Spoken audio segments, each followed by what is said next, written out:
The sound nobody could explain. The vibration always started at 2:17 in the morning. Not 2:15, not 2:20. For reasons nobody could explain, the sound arrived almost every night at exactly 2:17 a.m., somewhere deep inside the forging line of North River Steelworks. At first it was easy to ignore. A faint metallic tremor, a low humming pulse buried beneath the normal noise of the factory. But over the following weeks, the vibration grew stronger. Machines that had operated flawlessly for years began producing flawed parts. Sensors triggered false alarms. Bearings overheated. Entire production runs had to be scrapped. What should have been one of the most advanced forging systems in the region was slowly becoming a very expensive mystery, and nobody knew why. The factory sat beside a wide gray river that cut through the industrial district. Even during daylight, the place looked heavy and tired. Massive steel buildings stretched across dozens of acres. Tower cranes stood against the sky like giant skeletons. Freight trains rumbled along nearby tracks.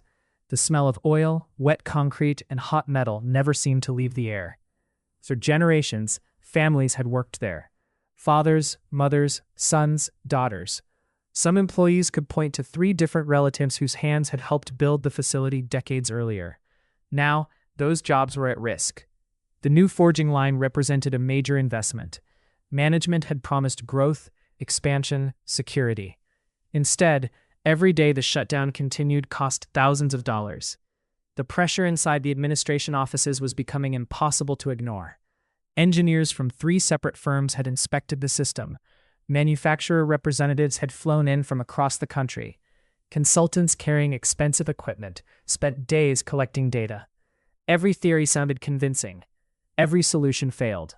One team blamed the cooling system. Another suspected electrical interference. A third argued the problem came from faulty calibration. Yet after every adjustment, the vibration returned. Always at 2:17. Always the same. Like a clock nobody could see. On a cold Thursday morning, rain drummed steadily against the factory roof as workers gathered near the maintenance office. The conversation was the same one they had been having for weeks. You hear they brought in another specialist? Number 20, I think. 21. No way. Yeah, flew him in from Chicago. A few workers laughed. Not because anything was funny, because frustration eventually finds strange ways to escape. Near the edge of the group, a man in a faded welding jacket quietly listened while drinking coffee from a scratched metal thermos. His name was Elias Mercer. Most people knew him simply as Eli. At 62 years old, he had spent more than 4 decades working around steel, shipyards, rail depots, construction sites, factories, places where machinery aged, cracked, twisted, and occasionally failed in ways textbooks never anticipated. His hands carried evidence of every year. Small scars crossed his knuckles. A burn mark ran along his left wrist. His shoulders slapped slightly from decades of lifting equipment heavier than most people realized. Elias wasn't management. He wasn't an engineer. He wasn't a consultant. Officially, he repaired damaged structures and handled specialty welding work. The kind of jobs nobody noticed unless something went wrong. When workers spoke about important people in the factory, his name rarely came up, and he preferred it that way. At least that's what everyone assumed. 20 experts, one mechanic muttered. You'd think one of them would have figured it out by now. The group chuckled. Elias remained silent. He took another sip of coffee, then headed toward Building 7. His shift was waiting. Building 7 sat near the edge of the property, separated from the newer facilities by storage yards and unused rail lines. Most visitors never saw it. The building was old, older than many of the workers. Its walls carried layers of paint from different decades. The concrete floors showed thousands of scars left by heavy equipment. Inside, sparks flashed from welding stations, while grinders screamed against steel plates. For Elias, the sounds felt familiar, comfortable, predictable, unlike the mysterious vibration affecting the forging line. Around noon, he climbed a ladder to inspect a cracked support bracket near the ceiling. Rain tapped softly against the roof overhead. The building swayed almost imperceptibly as a freight train rolled past outside. Elias paused. Something about the movement caught his attention. Not enough to alarm him, just enough to make him think. His eyes narrowed. Then he returned to work. Hours later, another emergency meeting was held in the main administration building. Charts covered conference room walls. Data scrolled across large monitors. The newest consultant pointed toward a graph filled with spikes and fluctuations. "We've isolated the source zone," he said confidently. "We're 90% certain the vibration originates inside the primary drive assembly." Several managers nodded. They wanted certainty, any certainty. One executive asked the question everyone was thinking: how soon can we fix it? The consultant hesitated, a very small hesitation, but enough. Nobody in the room looked reassured. Across the factory, Elias continued welding. He knew nothing about the meeting, or perhaps he simply didn't care. As orange sparks cascaded onto the concrete floor, his radio crackled with distant conversations from maintenance crews. Bits of information drifted through the static. Temperatures, measurements, failed tests, new theories, old theories, the same cycle repeated over and over. Late that evening, his shift ended. Most workers headed home. Rain still fell across the river. The parking lots slowly emptied, but Elias remained. Not because anyone asked him to. He often stayed late, sometimes to finish repairs, sometimes because empty workshops felt quieter than his apartment. Nobody questioned it anymore. Around midnight, he walked toward the forging facility. The giant building stood mostly dark, except for emergency lighting and maintenance crews. Security personnel recognized him and waved him through. Inside, the silence felt strange. Factories this size weren't supposed to be quiet. Without production running, the building seemed hollow, like a ship waiting for a crew. Elias moved slowly between massive machines. Steel columns disappeared into shadows overhead. Cooling pipes ran along the ceiling. The air smelled faintly of lubricant and damp concrete. Then he heard it, a low vibration, subtle, almost hidden. Most people wouldn't have noticed, but Elias stopped immediately. His expression changed, not dramatically, just enough. He listened. The sound reminded him of something, a memory buried deep beneath years of work. Not a machine, something else. He couldn't place it yet. He followed the vibration through the building, past maintenance platforms, past support beams, past rows of silent equipment. The deeper he went, the more focused he became. Eventually, he reached a large steel column near the center of the structure. He rested one hand against it. Cold metal met weathered skin. The vibration traveled through the steel. Steady, rhythmic, wrong. Elias closed his eyes. For several seconds, he didn't move. The building seemed to breathe around him. Somewhere outside, wind rattled loose sheet metal. Rain struck distant windows. Water dripped from overhead pipes. And beneath all of it, that vibration, that strange pulse. His eyes opened. A memory finally surfaced. An old shipyard, a winter storm, a structural failure nobody expected. Not because the equipment broke, because the force had come from somewhere else, somewhere hidden. Elias stared into the darkness, then quietly shook his head. "No," he whispered. His voice barely carried beyond the steel column. "No, that's not where it's starting." The words disappeared into the empty factory, but for the first time in 6 weeks, someone was looking in a completely different direction.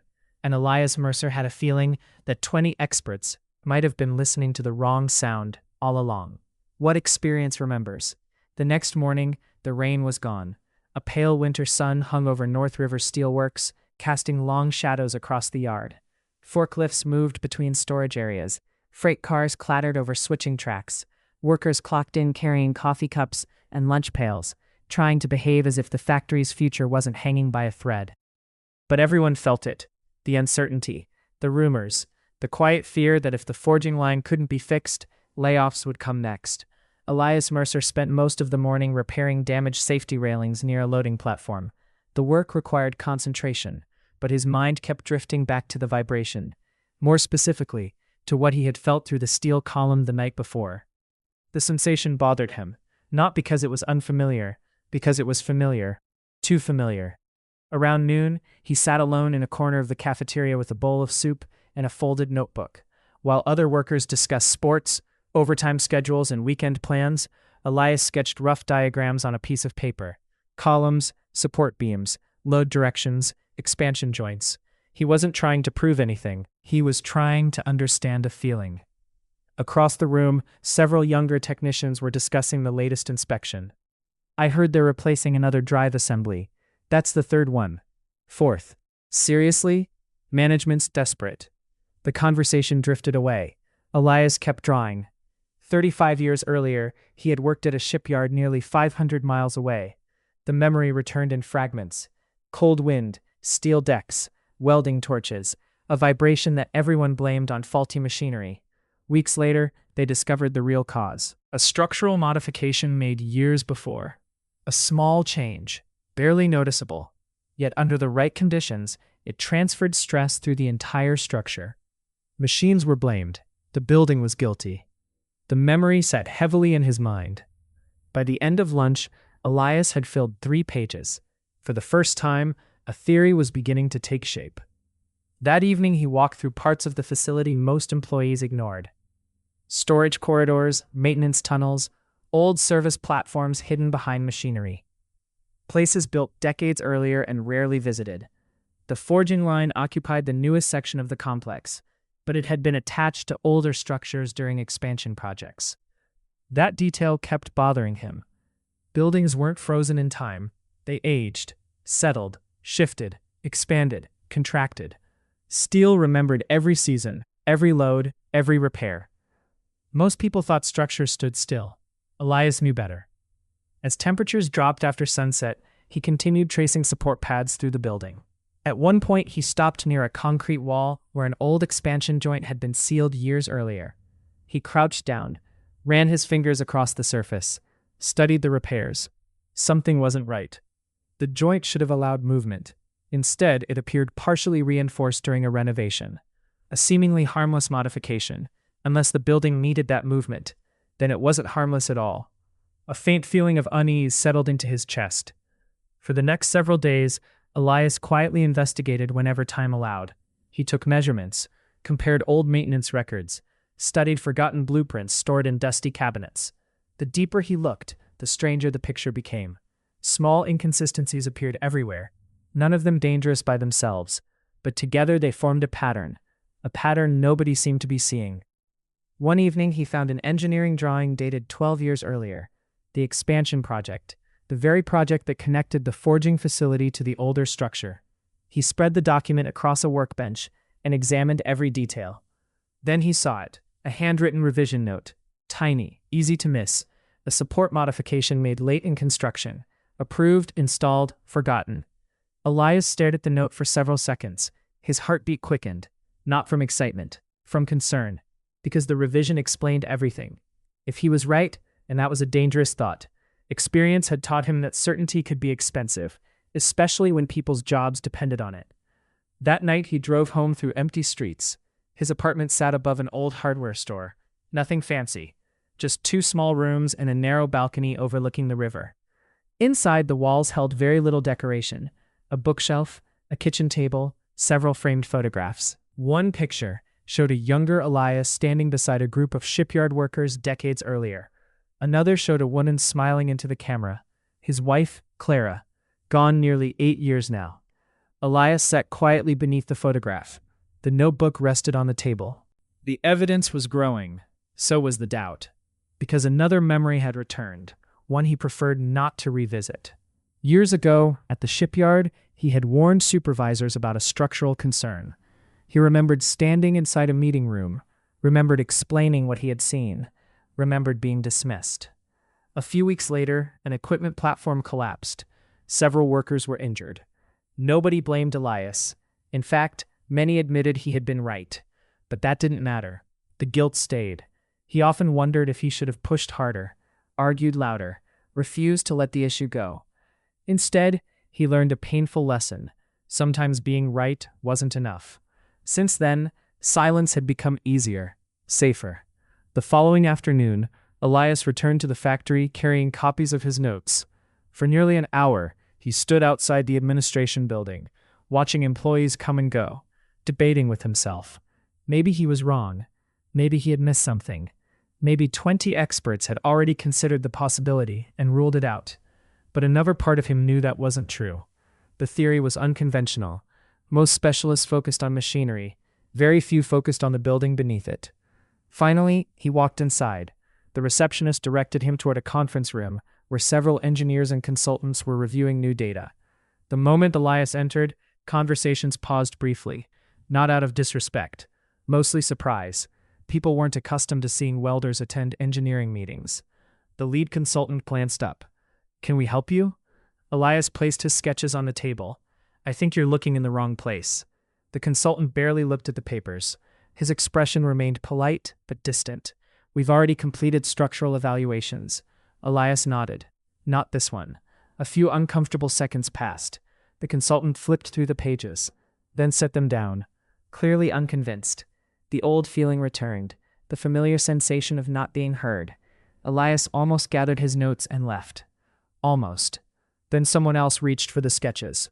A young engineer named Maya Torres. She had joined the company less than 2 years earlier and spent most meetings listening more than speaking. She studied one diagram, then another. Her eyes narrowed. Suddenly she stopped. A measurement, a load calculation, one tiny detail hidden among Elias's handwritten notes. Her expression changed immediately. The room seemed to fade from her attention. She looked up at him. "Wait." The consultant stopped talking. Maya pointed toward the drawing. "Can you show me exactly where you found this?" For the first time since entering the room, someone wasn't dismissing him. Someone was listening, and deep down, Elias suspected the real mystery was only beginning to reveal itself. The weight beneath the steel. For a moment, nobody in the conference room spoke. Not because of shock, because everyone was thinking. Maya Torres remained focused on the sketch spread across the table. Her finger rested on a handwritten measurement Elias had copied from an old structural drawing. A tiny discrepancy, less than half an inch. The kind of detail most people would overlook. The kind of detail Elias had spent a lifetime noticing. "Where exactly did you find this revision?" Maya asked. Elias slid the blueprint closer. "Archive room, cabinet 12, expansion project records." The lead consultant leaned forward, finally paying attention. "What revision are we talking about?" Maya looked at him. "This support transfer." She tapped the page. "It changes the load path." The consultant frowned. "By a negligible amount." "On paper, maybe." Maya turned back toward Elias. "You think it's moving stress into the forging structure?" Elias hesitated. Old habits. Years of keeping opinions to himself. Then he nodded. "I think it's been doing it for 12 years. The room fell into thoughtful silence. Not dramatic silence. The kind that appears when people suddenly realize a possibility they hadn't considered. Within hours, a new inspection team was assembled. This time, Elias wasn't sent back to the welding shop. He walked beside engineers, analysts, and structural specialists, through areas of the facility most of them had never entered. Maintenance tunnels stretched beneath the forging line. Dust-covered access passages wound through concrete foundations.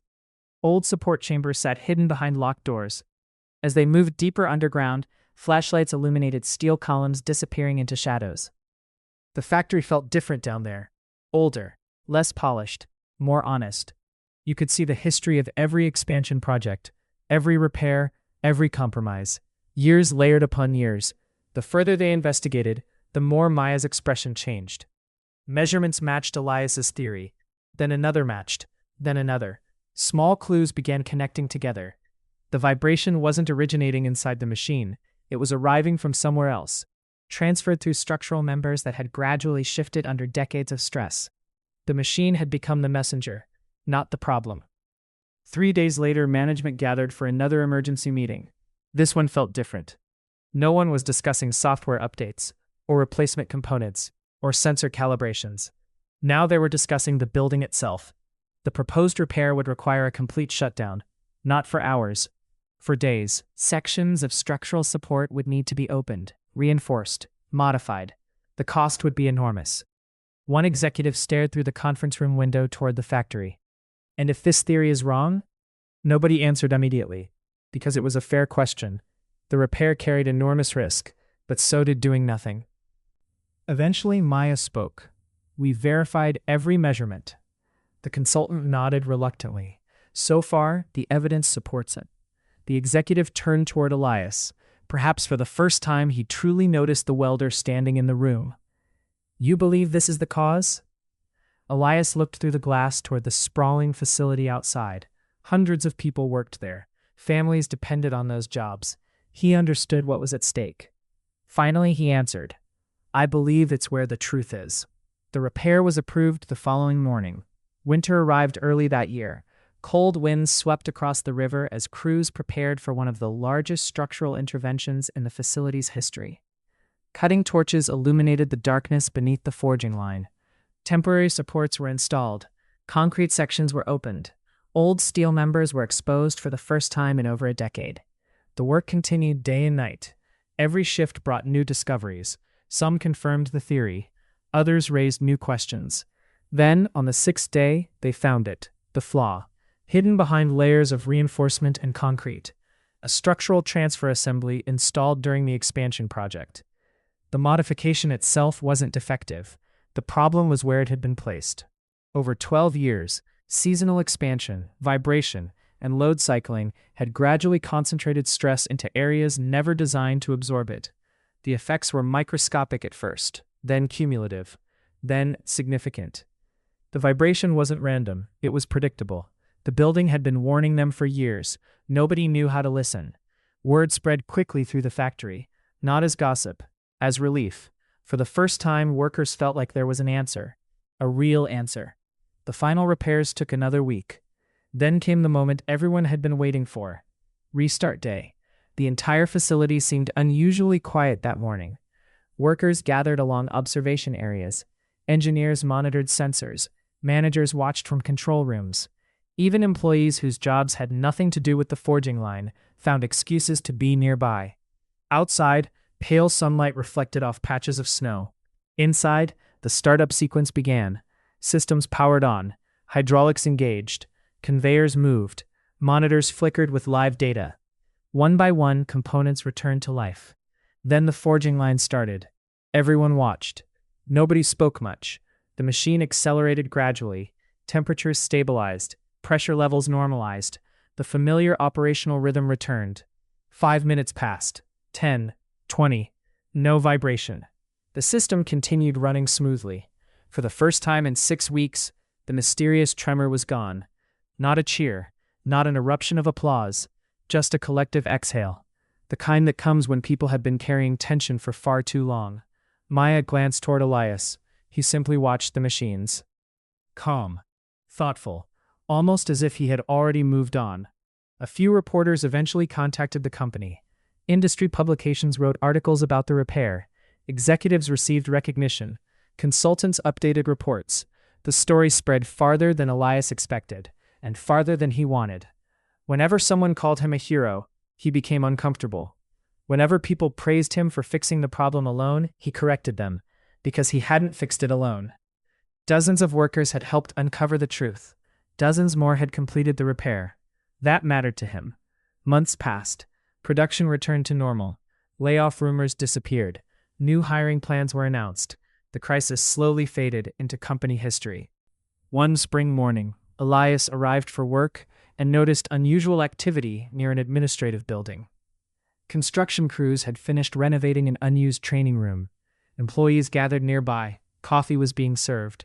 Someone had arranged a small ceremony. Elias almost walked past. Then Maya called his name. "You're going to want to see this." Reluctantly, he followed.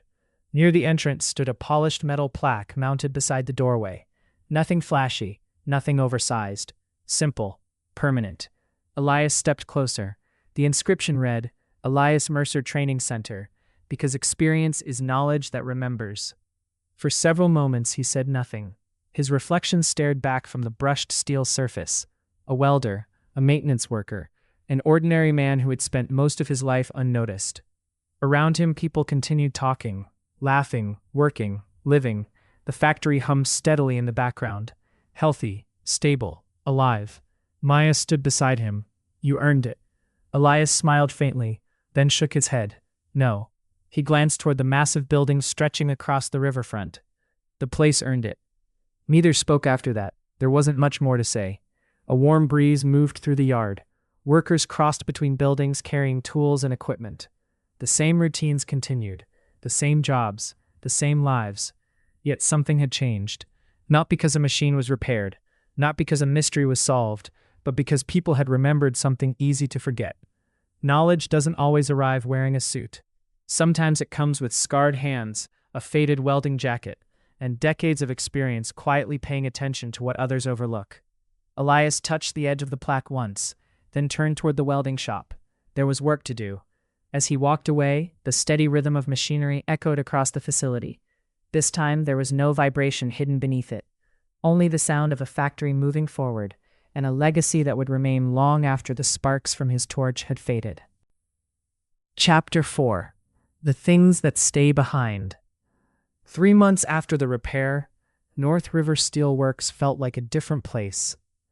Not because the buildings had changed, not because new equipment had arrived. From a distance, the facility looked exactly as it always had.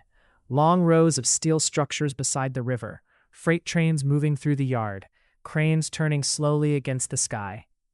The difference was harder to see. It existed in the mood of the people who worked there. The uncertainty that had hung over the factory during the shutdown had gradually disappeared. Production targets were being met again. Orders were increasing. For the first time in nearly a year, conversations about layoffs had been replaced by conversations about expansion. Yet Elias Mercer noticed something else. People had started paying attention, not to him specifically, to each other. On a gray Monday morning, a maintenance apprentice named Jordan approached him carrying a damaged bracket. Jordan was 22, energetic, and usually in a hurry. "Can I ask you something?" Elias glanced up from his workbench. "Depends." Jordan smiled. "Helpful answer. What is it?" The young apprentice placed the bracket on the table. "I know how to repair it." "Then repair it." "That's the problem." Elias looked at him. Jordan hesitated. "I know how. I don't know why it failed." For a moment, Elias said nothing. Then he put down his tools. That question pleased him more than he expected. Not because it showed intelligence, because it showed curiosity. The same curiosity that had eventually solved the vibration mystery. Elias picked up the bracket and turned it in his hands. "What do you see?" Jordan immediately began listing technical details. Cracks, stress marks, wear patterns, measurements. Elias listened patiently.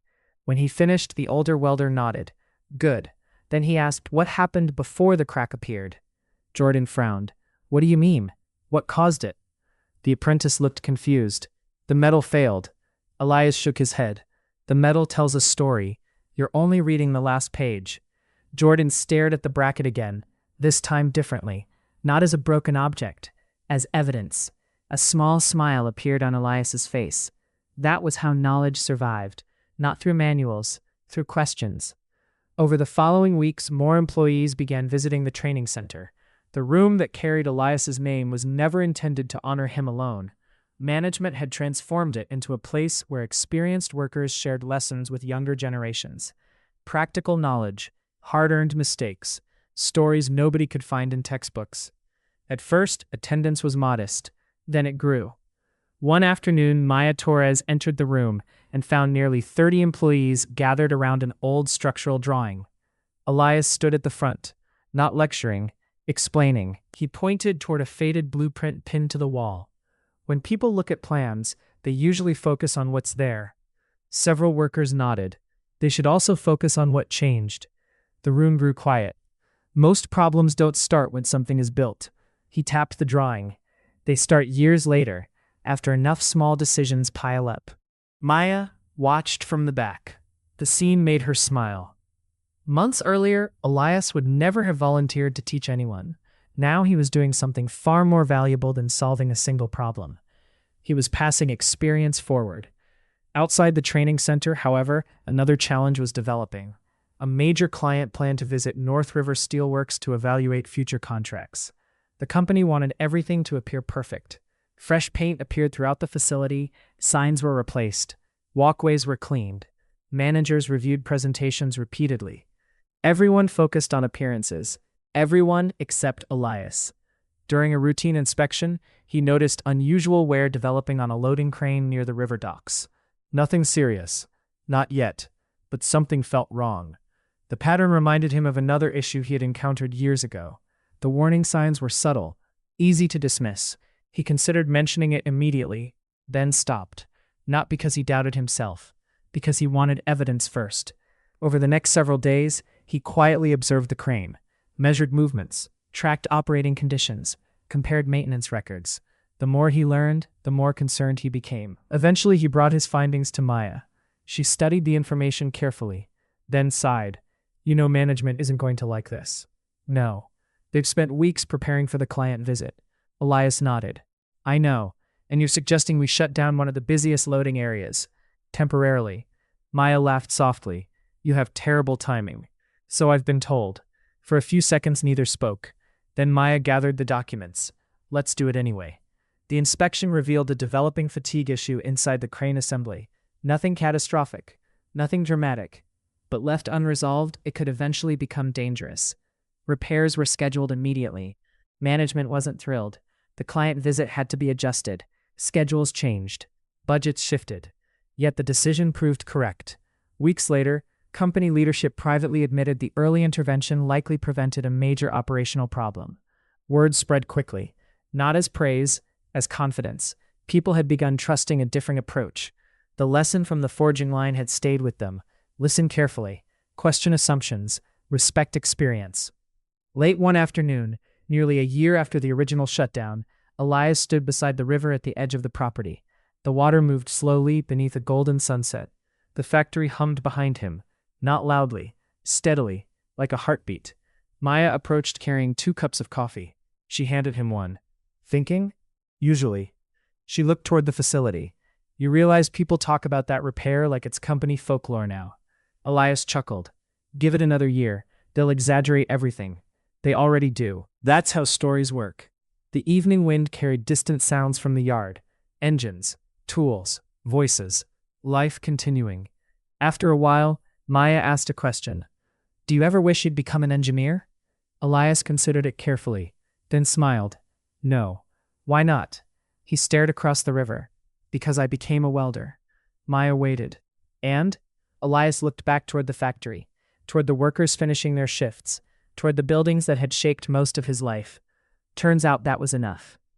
For several moments, neither spoke. The sun slipped lower. Shadows stretched across the water. Behind them, North River Steelworks continued doing what it had always done. Building, repairing, teaching, remembering. And somewhere inside the training center that carried his name, another generation was learning a lesson far more important than how to fix machines. They were learning how to notice the things others overlook, the things that stay behind long after the noise fades, the things experience remembers.